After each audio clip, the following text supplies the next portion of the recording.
Hmm. We should be like, and once it loads, we should be good. That's now streaming live. Not quite yet. It's redirecting. Oh, I think it's doing it now. It popped up on my phone. Okay. Well, let's go then. Yes, we are live. Okay. Now I gotta make sure I reshare this as the lodge page. And let people, okay, it's already at. We're on. All right. Let's do this.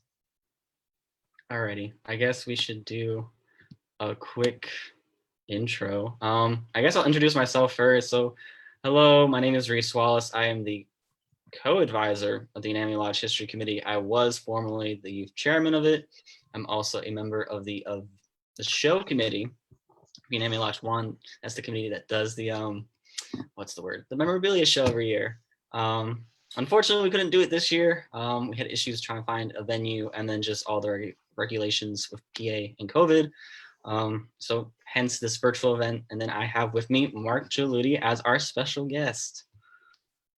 Happy to be here, Reese, and we're going to have a lot of fun. I think the hardest part for us is going to be trying to get all these great questions that Reese came up with done in an hour. So we might as well bring it right on and let's do this. Alrighty. So I guess the first question was, how did you get into collecting?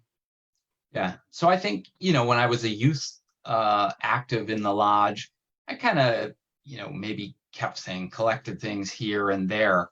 But I think the biggest thing that really made me get serious about it was the 75th anniversary celebration of the lodge, which was in 1990. So at that time, I was 21 years old. And I remember going into the lodge house where it was like the museum display. And I looked around and I can remember, this guy had some things of the Unami stuff, and this guy had a few other things, and that person had a few other things, but nobody had like everything. So I set out on a goal at that point to come up with one of everything. Now, honestly, I don't really even know what that meant, what one of everything was, or how I was going to even find out what it was. But thankfully, there were some guidebooks back then. Arapaho was a book that listed lodge listings, and just kind of started from there. And I started by doing some research and sending some letters to some of our old timers. Now you got to realize the OA and the lodge was already 75 years old at that point. So I was starting a little late, but we were fortunate that we still had some of our old timers alive at that point. And I remember starting, the first letters I wrote yielded me 2 very, very tough patches, and then just kind of picked up and went from there. And I think over the next, 30 years, it's been a ton of fun. And I think it's great being able not just to have been collect the things, but to be able to share them and show them to other people, and to be able to educate people, and also to keep certain people's legacies alive.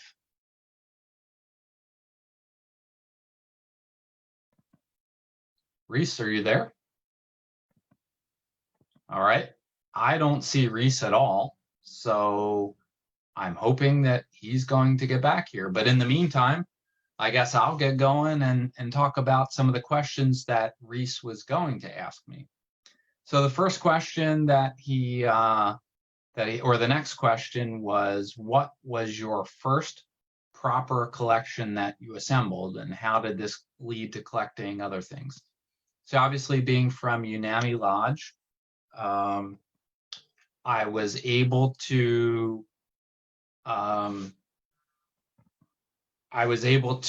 get started on lodge things, but also we have the greatest camp, that I was inducted in, and the Order of the Arrow was born in, and that's Treasure Island. So I was fortunate that I was able to start collecting Treasure Island things, and how a lot of old timers kind of give me stuff and entrust me with some of their patches. So I think that was really, really cool as well. And then the next question that Reese had for me was, how many full collections do I have now, and what are they of? So that's kind of an interesting one when we say full collections, because there are some times you might think you have a full collection, but you just don't really know if you do. But I think the first one would have been Unami Lodge collection.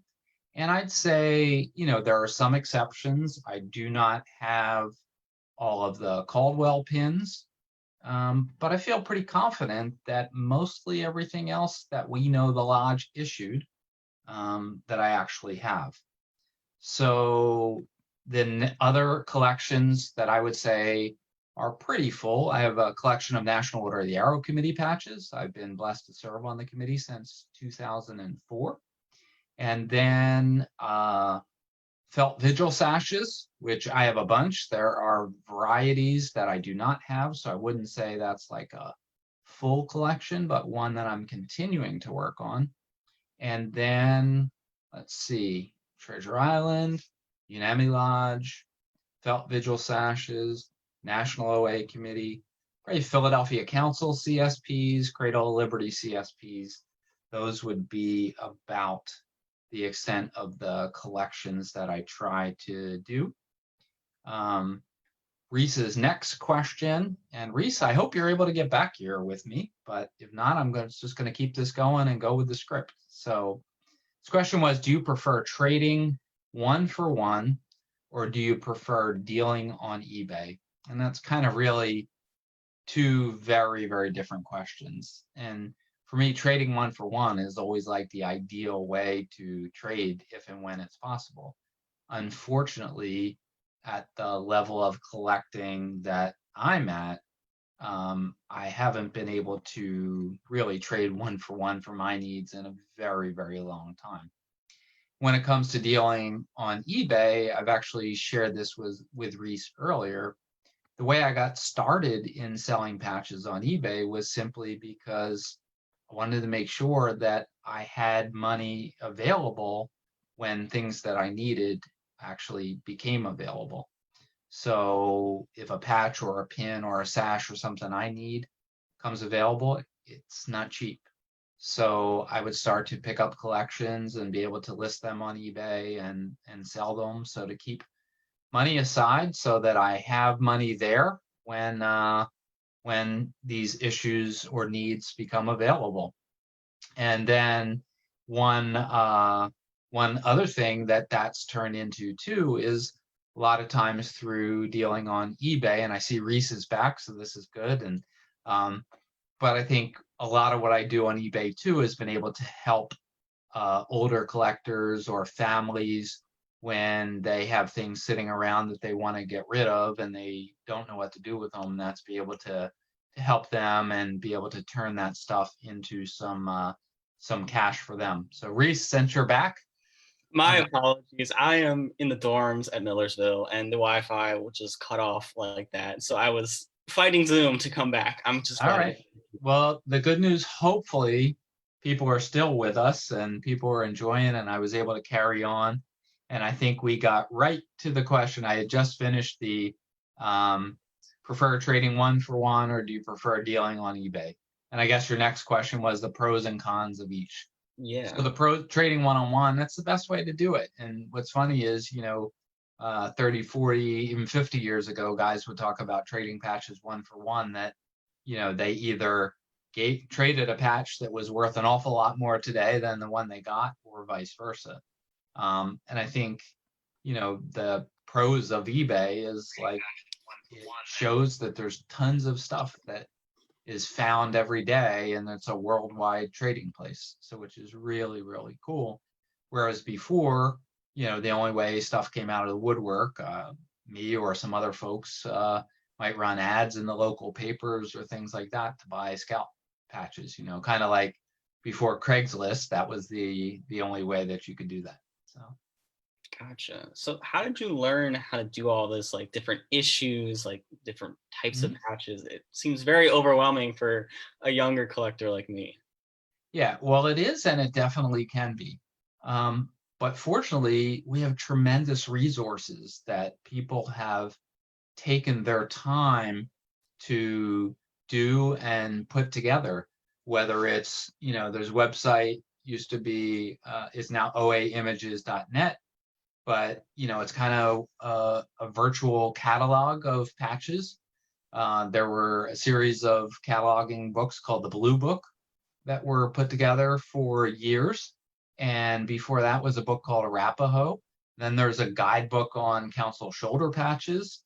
There's another one on merit badges. There's, almost every area of collecting has these guidebooks. And I think in my case, kind of the way that I got to really learn more was a lot of times, you buy a collection, and I might have bought it for the OA stuff that's in there, but there also could be CSPs in there. There could be rank patches in there. There could be merit badge patches. There could be, camp stuff, lots of other things. So then it's try and learn about these other things. So it's like almost every collection that I would buy had something different that I would be able to learn about. So I think it's really cool. And I think, we're fortunate that people took the time to put these guidebooks together for us to be able to reference, years later. But even for as long as I'm doing it, Reese, and as much as I have done in my collections, still learning, because there are times that, I can get patches and I can look at a patch 4 different ways, and I don't know if it's a good patch, a bad patch, a valuable patch, or a cheap patch. But I'm able to go do some research and kind of figure that out. Gotcha. And then would you have any tips to like brand new collectors or more youth collectors for getting started? Yeah, I think figure out what you want to collect and just start with something simple, whether it's start with collecting patches from just your lodge or just your camp, or maybe even it's just your district to get started, or your chapter. Start small and then figure out what you really want to do. I think try to learn from people. Look to people like me or others who have been doing this for a while, and kind of learn. And I think that's really important. I think knowledge, just like in everything that you do, knowledge helps you. So try to suck up all the information that you can and learn about it, because there's much more behind a patch than just a patch. What's the story behind it? Where did it come from? What's it about? What's it mean? And all that kind of good stuff.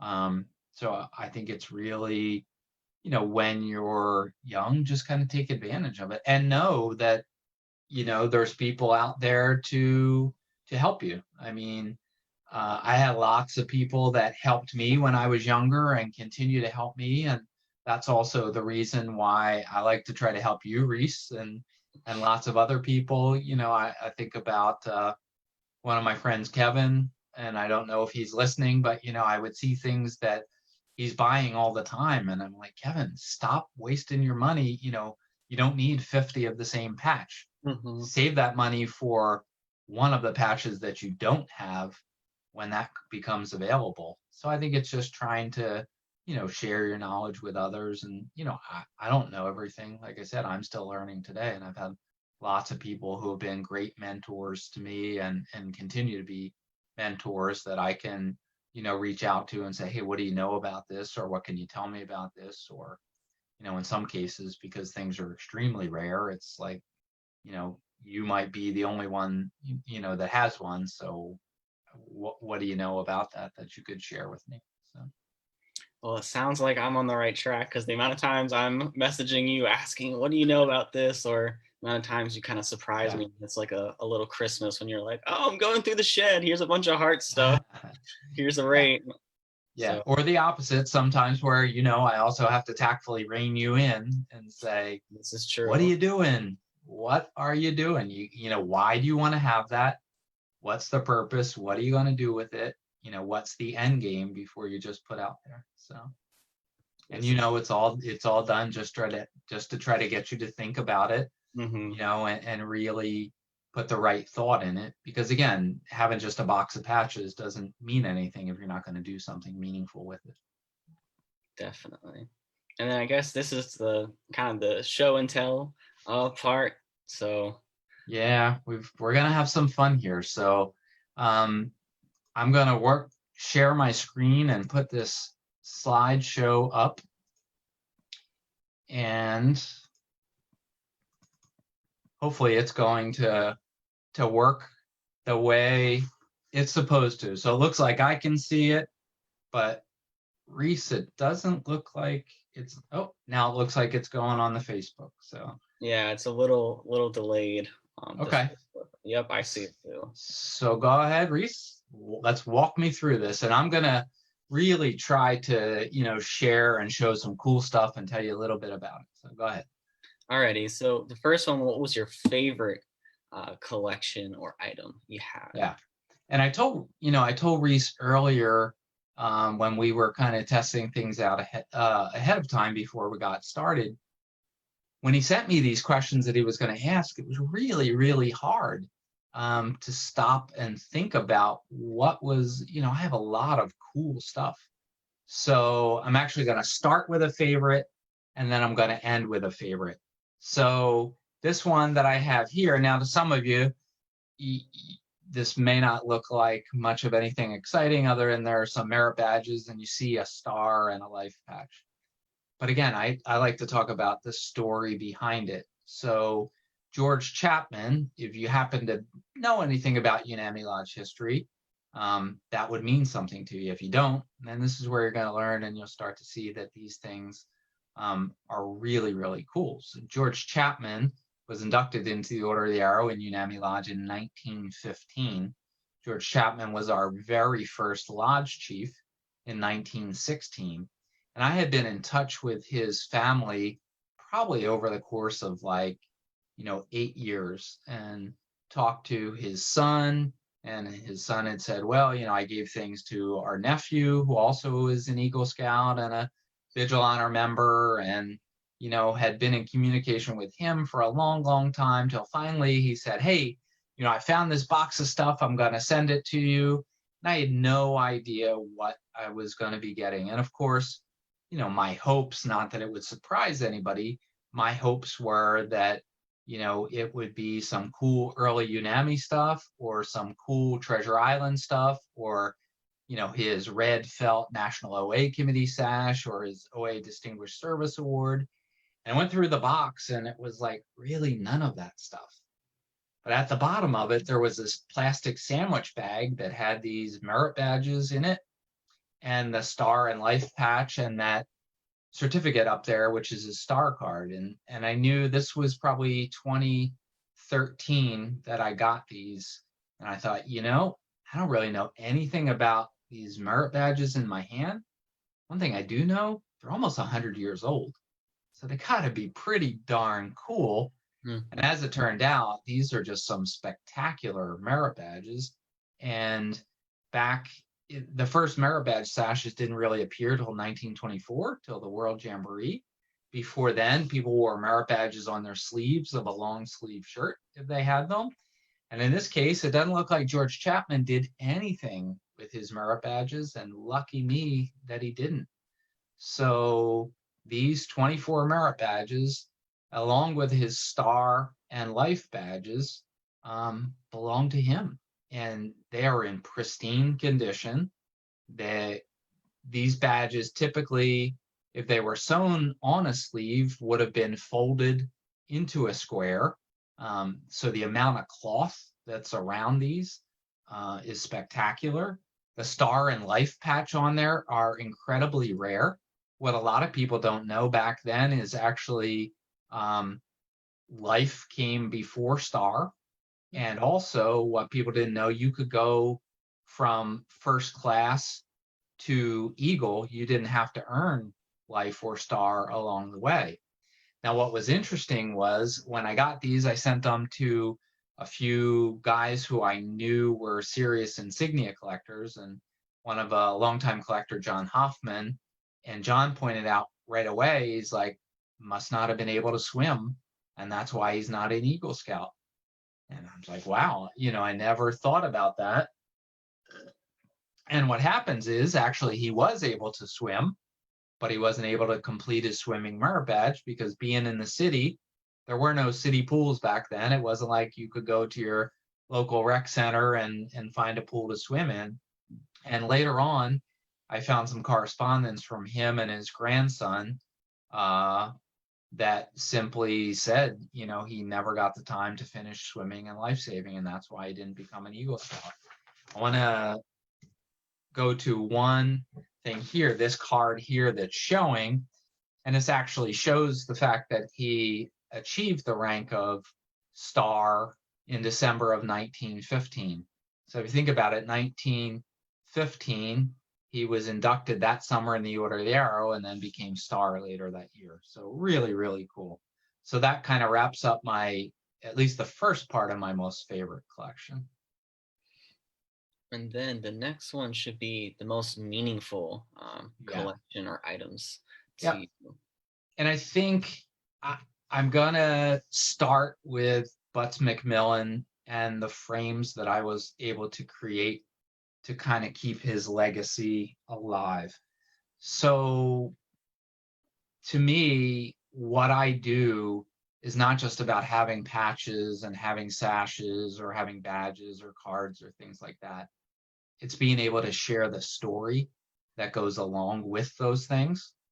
And, Butts McMillan was a legend in our lodge. And I don't use the word legend, lightly. He was first camped in Treasure Island in the mid-20s and was inducted into the Order of the Arrow in 1928 and died when he was 97 years old.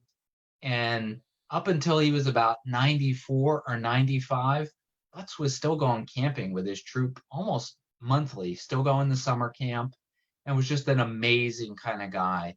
And Butts, for me, was like one of the earliest go-to people, because if I got some patches or I got some old pictures or something, I could get together with him, and not only would he know what they were or know who it was in the picture, he would know the whole story behind them. And he, whether he could pick people out like it was yesterday. And I so much miss, Butts. And probably one of the earliest, coolest things that I got was this felt vigil sash. Well, actually not this one that is in a different frame, but that looked just like this, that I was telling a story at our fall fellowship in 1992 about. I was really, really interested in getting one of these felt vigil sashes because I thought they were cool.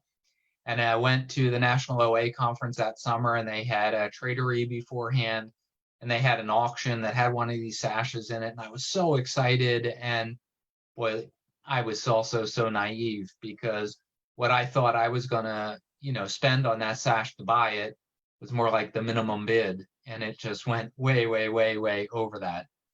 And I can remember Butts, just kind of heard my story and turned around and said, well, gee, if you had one of these sashes, would you wear it? I was like, oh my God, I would wear it with pride. And he's like, well, you might not know this, but my brother Mickey was a couple years older than me and also a Vigil Honor member, and I have his sash. And, let me look for it when I go home. And of course, it took a couple months, which to me was like a lifetime. But, Butts called one time and told me that he found it and, invited me over to his house. And I can remember going over there to, and to talk with him, which really, when I said talk with him, was more like listening. God gave you 2 ears and 1 mouth, and use them in those proportions, because he was a great storyteller. Well, we went upstairs to the room where he had a lot of his scout things, and there was the sash on the bed. And I can remember he came over and put the sash on me and reached out and shook my hand and said, it is my pleasure to present you with this sash. And I still have that sash today. Now, this frame here is Butts's sash that he wore until he died. And I'm so grateful that his son, Bob, chose me to be the caretaker, that I could not just have these things that belong to Butts, but also to be able to tell the story and to tell his story. So in here, I have on the far left was his first degree sash from 1928. Up in the top left corner was his original membership card from 1928, was a round patch that he wore on his uniform. And then another, actually his life membership card, I think I have in there somewhere. He paid like some ridiculously cheap money to be a life member. And then also have his vigil certificate. So I'm gonna scan, I have a couple pictures here where I tell the story a little bit about Butts and his sash. He died in January of 2012.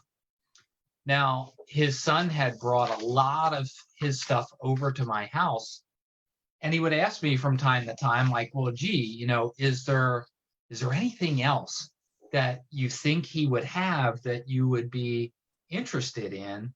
And I remember saying, like, Bob, your dad kept everything. I mean, I have every one of his membership cards, his BSA membership cards, his Unami Lodge membership cards. Reese, I don't know about you, but I don't think I even have all of my membership cards. But he kept it all.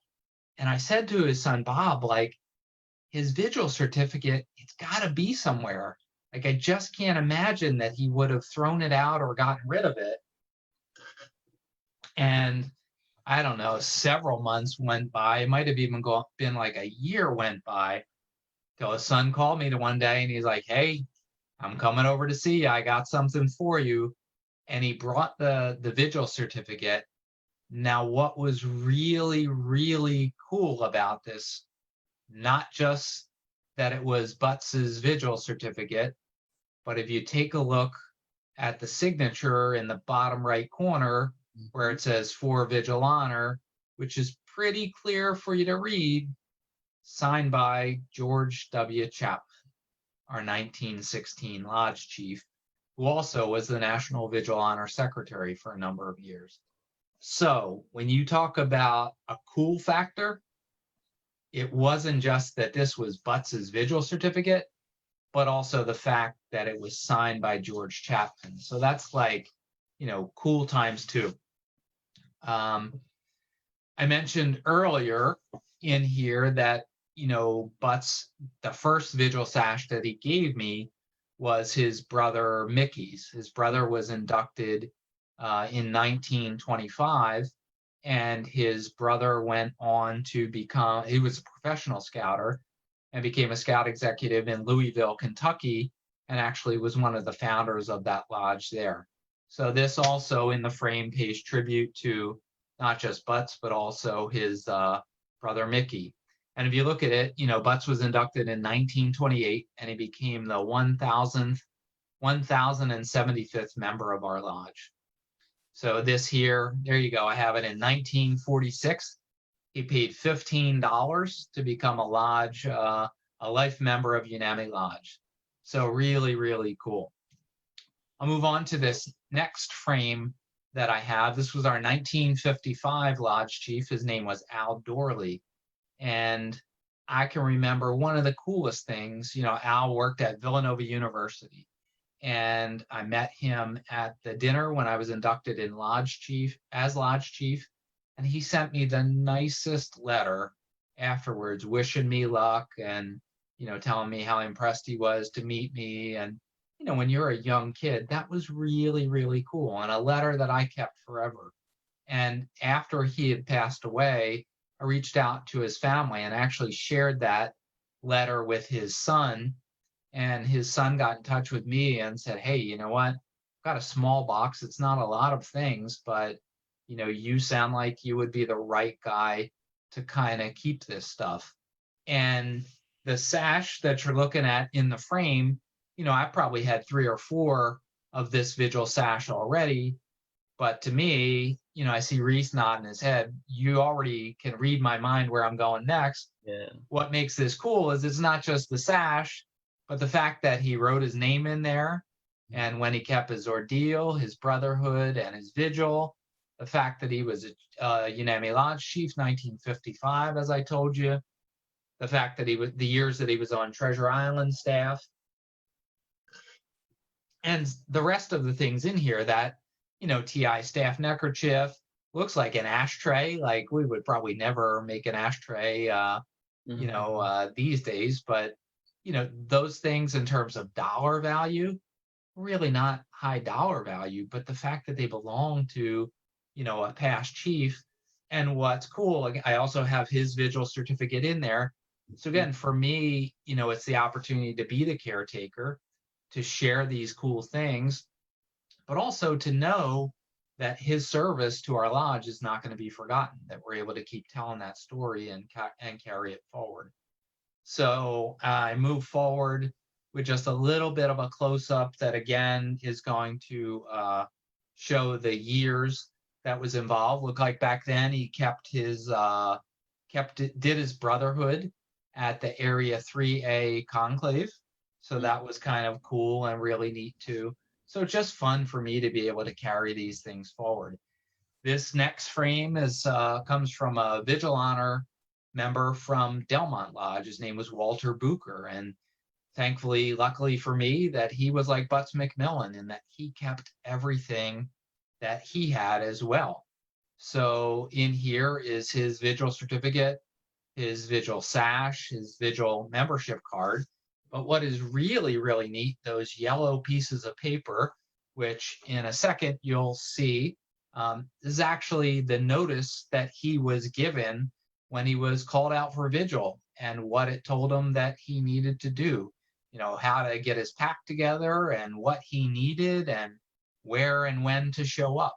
It's like, this was from 1950 or so. Like, who keeps this stuff, But how lucky are we that somebody did, And then this next slide, as I move it forward, is one that he was given in the morning that tells him, at 6 o'clock in the morning, extinguish your fire and go to the campfire site. And again, we're just so lucky that he kept this stuff and it was all neatly kept. He passed away and his wife donated these items to his scout troop. Thankfully, a good friend and brother in our lodge named Tom Shaw, who reached out to me to say, hey, I got some cool stuff that I think you might be interested in. And, arranged for Tom, came over to my house on like a Tuesday night or something. And, I couldn't wait to see this stuff. And I think what's nice too is that in 2015, when we had, this would have been 2018 when we hosted the conclave and I had a little Unami museum there. Tom was on my staff and he was able to share with Walter's widow and with his family, what we were able to do with the items. So again, to keep his memory alive. So now, Reese, if you hit the next question that you asked me about was my most fun collection. Yep. This was really, really hard one as well, but the slide should be advancing now. And I think I put it as my Treasure Island collection is the most fun one. Mm-hmm. And I think part of that is because it's not complete and that, I will continue to add things to it as they come up. But there are times I could go years without finding something else to add to it. So the patches on the far right, those were kind of activity felts. You had to do specific things. There were scorecards and you could earn those awards. The ones on the left, you will see there's only 2 of them because that's a different series of them. The letters TI on the ones on the left are in felt and the right, they're embroidered.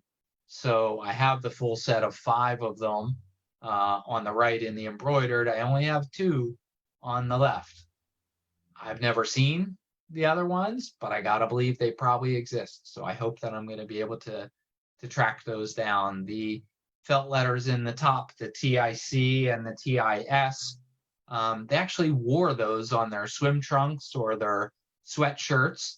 I have a picture in between. I don't think that you'll be able to fully tell, but on that guy's left leg on his shorts, he actually has either the TIC or the TIS on his leg. The only time I've ever seen it there, but that's what they did. And I think to think about how rare those things are, they were from the teens or the early 20s. And if they wore them on their swimsuits and they wore them on their sweatshirts, or in his case, his shorts. Didn't really keep them aside for collecting. So how many of those, exist today? Who knows? That Treasure Island camper, 1931, that belonged to Butts McMillan. So even though I've had the opportunity to upgrade and get one that doesn't have a white moth hole in it, to me, it's because that was Butts's, it makes the patch extra special. Underneath it is a little bar pin for TI Honor Scout. And then these are some of the like really cool things on the next slide that will be popping up any minute now. So every week the Campers Council would get together. That would be typically the senior patrol leaders, and they elected a mayor and lots of these different positions that they had. You can see, and some of them I try to think about, like Bureau of City Transit. What would that have actually done? Bureau of the Highways, the city recorder, correction and construction. I know there are more of these buttons out there. My friend Bill Topkis, who has a wonderful, wonderful Treasure Island collection. I know I have some of these that he doesn't have. He has some that I don't have. I know there are a few other people that have different ones. I do have a pretty good group, but there are more out there. But I think the fun is, every so often I might find something like this that I can add to it.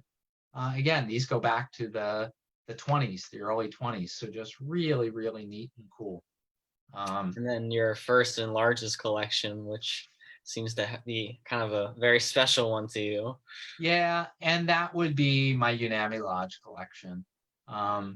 Being from the first order of the Arrow Lodge in the country, something really, really cool. And, I got to realize how special that was and how unique it was very early on. Because when I went to a National Order of the Arrow conference and people say, oh my God, you're from Unami, or you're sitting in these arenas with thousands of people and they talk about, the birthplace of the Order of the Arrow, Treasure Island, and that's where you came from, and that was really, really cool. So I told you back in 1990 is when I sought out to begin and come up with a complete collection, even though I didn't know what that was. And, I mentioned back then that I started by sending letters to people. So a guy that I've known for a long time, advanced collector, a friend named Paul Muncher.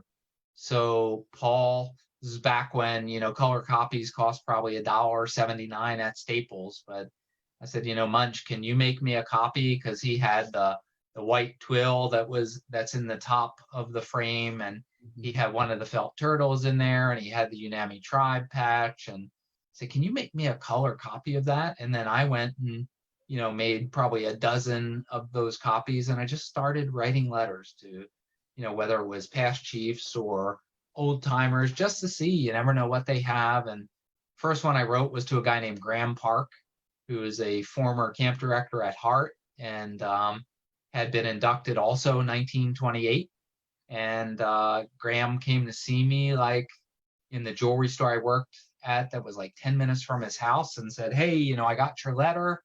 And, I have that. I don't have that tribe patch, but I do have that white patch that you were looking for.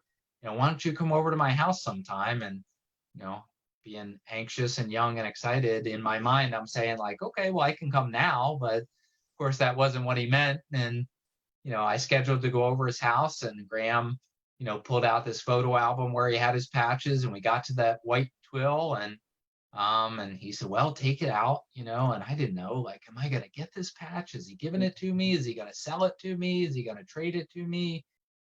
And then as I'm flipping through, I could see a couple pages later, I could just see the tail of a felt turtle sticking out. And I'm like, man, I don't know what that is, but I don't have anything like it.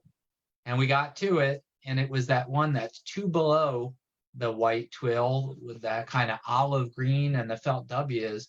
And he had two of them in the book. And I'm like, oh my God, Graham, I don't have one of those. And boy, I would love to. And he's like, well, take it out. I have two. And, we chatted for a little while. And the funny thing was, mostly all of the other patches he had left were pretty common things. We got to chit chat, and I said, well, geez, what could I do? I don't I don't know what the right dollar amount would be to give you, but I'd love to give you something. And Graham looked and he said, you know what? You can give me two things, a handshake to say thank you and a promise. And the promise being that if you ever decide that this isn't important to you anymore, you'll give it to somebody that it will be important to. And that was probably 28 years ago, but I remember him saying that to me like it was yesterday. And that was kind of like the first start, because those were the toughest Unami patches at that time that I was able to collect. And since then, this frame has lots of really, really, really cool stuff in there. The felt W and the arrow, those were worn on swim trunks around 1921. The late teens, very early 20s signify membership in the Wamakton Dink. Some of these early felt turtles that all have the felt WWW on them, not the embroidered ones. Mm-hmm. Some of those are extremely, extremely tough. I'll move into some close-ups of these felt turtles. And again, people wore these on their swim trunks and on their sweatshirts. So they didn't stick around for a long time. And I was fortunate just even last year to add 3 of them, these 3 that you're seeing right now, to my collection at the same time, that are just really, really cool, obscure patches.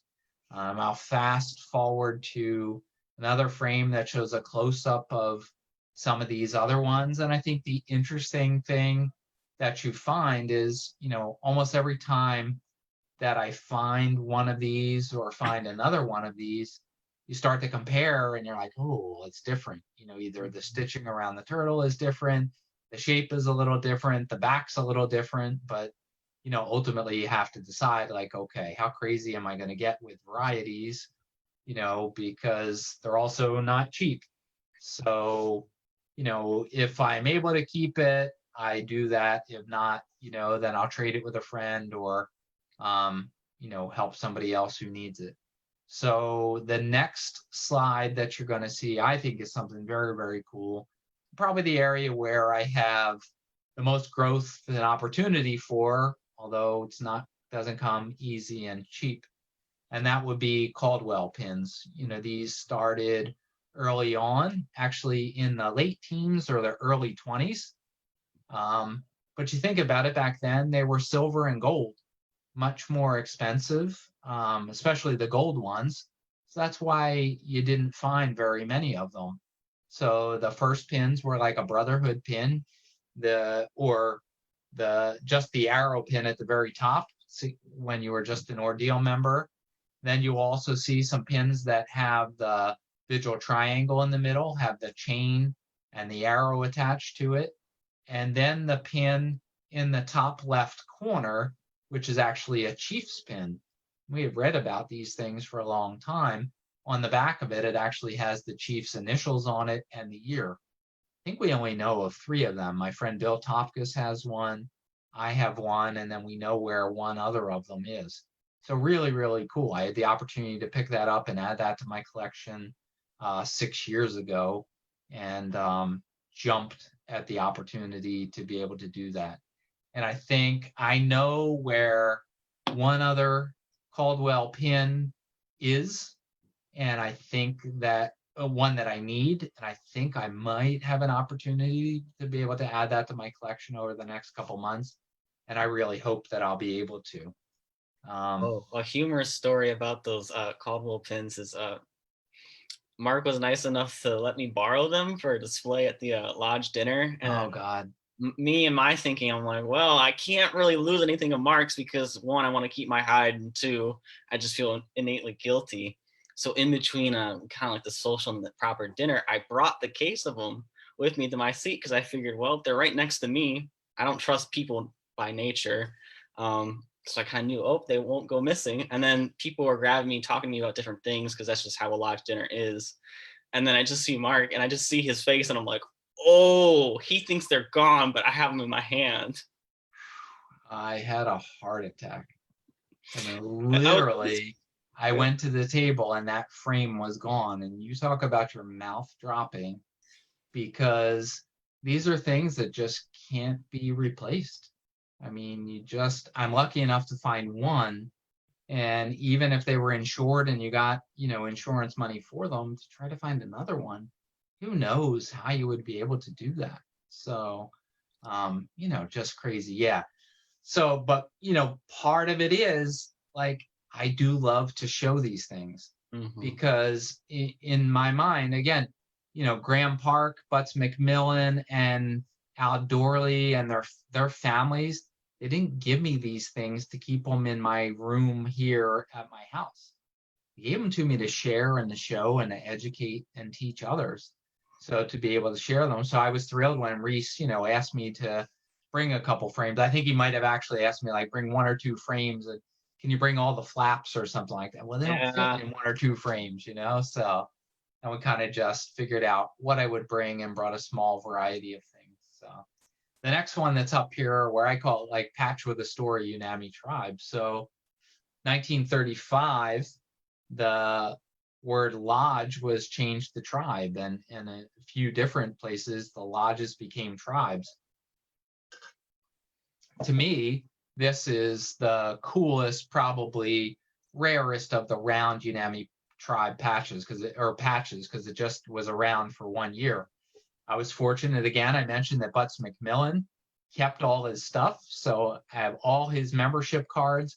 And I can remember 1935 or 1936 was the first one that I went looking for to see, does he have a tribe card? Now, the tribe patch did not belong to Butts. That actually belonged to our 1942 Lodge Chief, Roy Imsick. So again, as you see me talking about these patches and the stories behind them, to me, having the patches is one thing, but having the story that goes with them and knowing who they belong to. What's very cool too is on the back side of that small little Unami Tribe bylaws book is also on the back. It says, adopted by the Lodge Executive Committee in October of 1935. So that kind of put a date on the tribe. So a lot of people were asking about it. So 1935 to 1936. By that next year, it already changed back to lodges again. So that was just a real cool, fun one to be able to share. And again, has a story because it's only around for 1 year. So probably know of maybe a dozen or so Unami Tribe patches that are in collections today. So not too many. So I think we got one other, since when Reese asked me for my favorite, and I think I couldn't do just one. So I would wrap up kind of the show and tell part with another favorite, and that is the No Arrow Vigil Sash. So this sash in particular, 1924, it dates to. So I am blessed that this would belong to Edward Pilkington, who happened to be the 5th person inducted into the Weemockton Dink in 1915. If you think about that, the 5th person, I told you Butts McMillan, 1928, was the 1075th, which is pretty cool. This guy was the 5th and kept his vigil in 1924. And at that time, the No Arrow Vigil Sash was what he received. Incredibly rare. There were 2 types of this No Arrow Vigil Sash, this type in 1924. And then there was another one in the early 30s. And the difference is that there were the flocking on the arrow was different, the notch at the bottom. Now, what really makes this sash cool, and I probably should have taken a picture of the back side of it, it has his name stamped inside of it. So again, not only having the sash, but knowing who it belonged to, and that dates it. And the cool thing, he is the adult in the far right back row standing up in the picture that goes with it. And the crazy part was when I got this sash and I consider myself so fortunate and lucky and blessed to be the current caretaker of this, and I will give a lot of credit to one of my predecessors, past Chief Alan Geller, who was our chief in 1974. Alan, along with another good friend and past chief Phil Hittner, wrote our lodge's first history book in 1975. And Alan met the Pilkington family and was able to have this sash given to him. And Alan kept that sash for a long, long time. And he moved out to the West Coast, and I would constantly ask him, hey, I'd love to bring that sash back home. And I was fortunate that in 2018 was able to become the next caretaker of it. And the funny thing was, I was like, I bought some pictures from Treasure Island a few years ago, and I could swear they had the name Pilkington stamped on the back of them. And sure enough, I had these pictures that were a series of different pictures from Edward Pilkington's troop. And so to be able to have the sash, to be able to have the stamp inside it, and then also to be able to have some pictures that went with it. I put just a close-up of the sash here, which is just really, really cool. If you happen to be a history buff and you've looked at our Unami Lodge history books before, you may recall there's a picture from the 60th anniversary celebration in 1975 of our past lodge chiefs in there. And Phil Hittner, who was the chief in 1975, is actually wearing this sash in that picture. So Alan was a good friend of his, and Alan let him wear that sash in that picture. And, again, like I said, I was really lucky to be able to bring that back home, and I'll be able to be the caretaker and share that with people for a long time to come. So Pilkington was a member of Troop 3 in Logan, which also included Harry Yoder, who was the first guide and guardian of the circle. So another very well-known kind of Unami name that was in there. So I think we've kind of reached the end of the show and tell piece, but I hope that you got to see some things that you might not have ever seen before.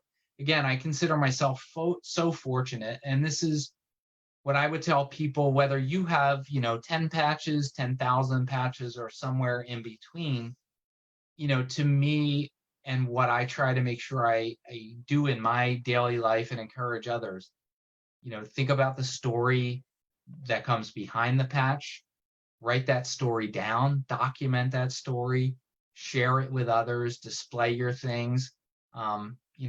Having the coolest museum in my house, which I actually do, which is pretty cool, but I don't have hundreds of people that come see the patches at my house. So I love it when somebody like Reese or somebody else will say, hey, we have this event going on, would you mind bringing some things? Or when we had the 100th anniversary celebration at Resica Falls, and we had a conclave, and then the 100th anniversary celebration, I had a museum there for 2 days. So to be able to have these things there, to be able to have them spread out, and to be able to share the stories. I also made posters that went along with things so that people could read a little bit about what they were seeing. So again, it's not just about putting patches in frames or putting them out on the table, but being able to share the stories that go along with them as well. And I think, again, the other piece that I consider myself so fortunate, especially because I started late in the game. In 1990, the OA was 75 years old already, and a lot of our early leaders and a lot of this early memorabilia was already gone. So I consider myself fortunate to have been able to stumble upon some of it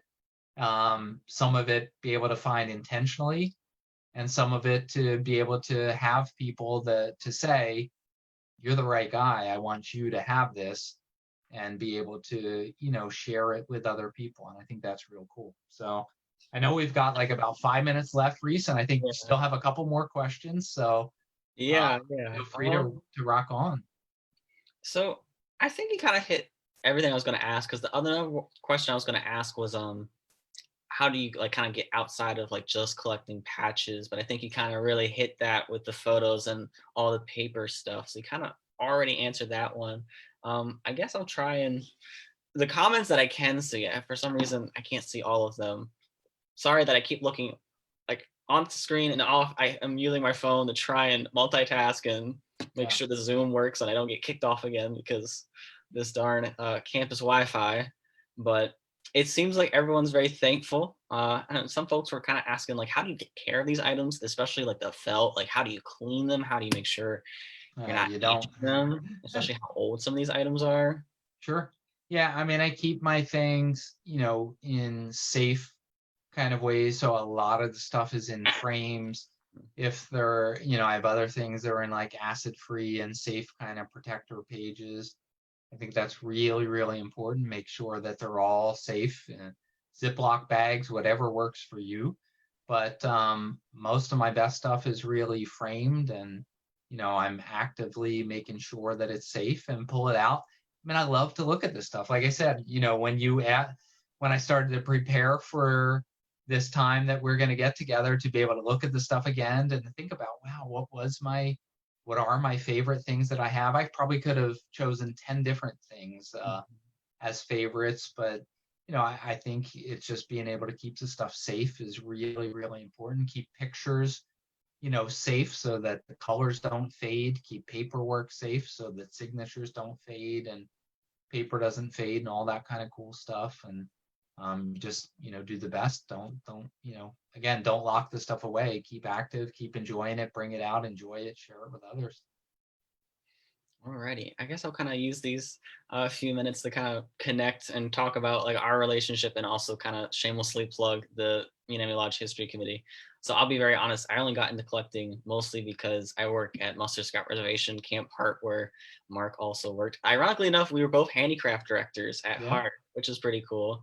I started collecting to show people stuff, and then Mark was nice enough to kind of deal with me and answer my questions and help me out with collecting stuff and saying like, hey, you got this, or hey, you should check out this or that. And I kind of built up, and luckily even like felt stuff like Mark was talking about for TI, I collect more niche things or people in the council who don't collect that like area is kind of where I go. So I have a felt CD from Camp Delmont from the 30s and different things like that. And I collect more neckerchief slides, just neckers in general, and then also postcards. I've really gotten into postcards for some reason. So there's lots out there to collect, and then to kind of help keep that legacy alive. Thanks to Mark and also Todd Malora, the committee now has access to stuff for two different scouters, like their personal stuff and kind of when they were scouts in the early days. So it's really cool to be able to tell stories because you never know, like Mark was saying, who kept what or what stories are just out there. So like my biggest joy is just finding those and then being able to share them. So on Facebook, the Unami Lodge History Committee, we have a Facebook group where people literally just share stuff that they find. We actually had a gentleman in Alaska. His father worked at Delmont and he had a whole slew of like photos from the 50s, a whole like personal photo album that he shared with us. So if you have things like that, the committee and Kyle, the youth chair, we never want to take things from you. We kind of just want a scanned copy or a photo, and then we kind of, make displays out of it. We never are going to come for your items or come for anything. But if there are things you want to share, you can always email us at history@unamilodge.org. You can find us on Facebook. We always kind of are posting different things, and we even have a podcast, the Cedar Log, where we kind of talk more about the nitty gritty of the history. But you can literally contact us anytime. Someone will reach out, and we're always happy to kind of help keep those memories and stories alive and share them with everyone. Yeah, and I would say, I mean, from my perspective, it's been exciting, to see somebody like Reese, because it's been a long time, and we've had, young people that are really interested in learning about the past and not just, wanting to suck up all the information and learn all they can, and to be able to, carry things forward and collect things. So I shared with Reese just the other day, I sent him a couple pictures of a box of stuff that someone reached out to me, and it's not really things that I would want to collect, but are perfect for Reese to make a display at camp. And again, this guy was thrilled because his dad became an Eagle Scout in the 30s, and he's just had this stuff sitting for, decades doing nothing. So now, Reese is going to be able to put together a cool display for camp. It's got the guy's little backpack, and it's got his Maribed sash and his cards, and it's got a couple pictures of them. So, again, part of what we do is storytelling, being able to tell this guy's story. So it's win-win. This guy, didn't want to throw the stuff away. He said I could sell it on eBay, but much rather give it to somebody that cares about it. So, this to me, it felt good because again, I've had a lot of people give me things. So now, right away I reached out to Reese and said, hey, this is right up your alley. This is perfect for you. So next time I see you, this is coming your way. So Exactly. So I yeah. guess a final So wrap up. If you have items, please share them with us. If you don't have the means to digitize things for things like photo slides, I actually spent a decent chunk of my summer scanning 3,200 different photo slides from the council archives. So we have a nice scanner and we have different things so we can do that. So once Corona is hopefully over at some point and we can see each other in person again, you'll likely see me and the youth of the committee kind of with suitcases and stuff like that. So you can always bring it to us, or kind of considering making house calls. So if you can't digitize it, still reach out to us. We can always find a way to preserve these things. Right after we kind of end this, I'm going to post this to the Unami Lodge YouTube, and I will post the link once it's finished and rendered and all that good stuff, whatever the terms are. So that way everyone can kind of easily share this with anyone and whoever would be interested. So look out for that. It will be done tonight. And then thank you everyone for joining. And thank you again, Mark, for being willing to do this and for preparing all of this stuff. Yeah, I mean, this was a ton of fun. I love doing this stuff. I've been, collecting this stuff for more than 30 years. I just turned 52. So I told you I started, with 1990. I was 21 at that time. So to be able to keep doing this stuff and share it with not just you, but share it with everybody else. Shout out to the people from the Facebook Scout Patch Collectors group that joined us tonight. I hope that you enjoyed this as well. And again, Reese, thanks for stepping up and really, getting engaged in the history stuff. So a lot of fun. Look forward to the next time we're able to actually put these things on a table somewhere and be able to share them with a whole group of people. Who knows when that'll be, but at least we're able to do this tonight, and I hope you all enjoyed it. Alrighty, so that will be the end. Look out for that video tonight, and then have a good night, everyone. Thanks. Good night, guys.